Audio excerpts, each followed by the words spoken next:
दोस्तों, क्या हाल है जनाब? ठीक ठाक। मैं आपका दोस्त आपका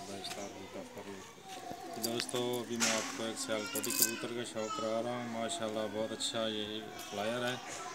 पर तो इसके घिसे हुए हैं, लेकिन फिर दोस्तों के शौक के लिए ये इतने परों में भी माशाल्लाह ये आधा दिन उड़ के आ जाता है। पर घिसे हुए हैं इसके पास ऐसे शौक के लिए।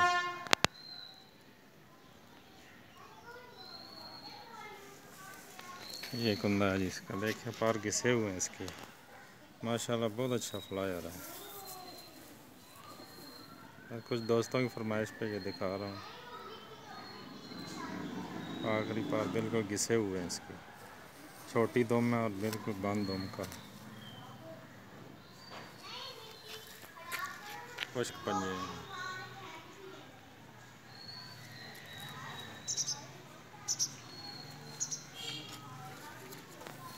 ये देखें बॉडी शेप,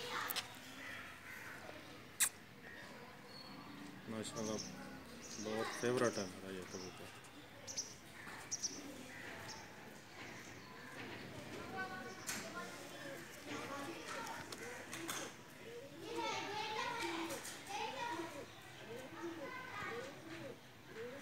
ठीक है दोस्तों, ओके जी, अल्लाह हाफिज़।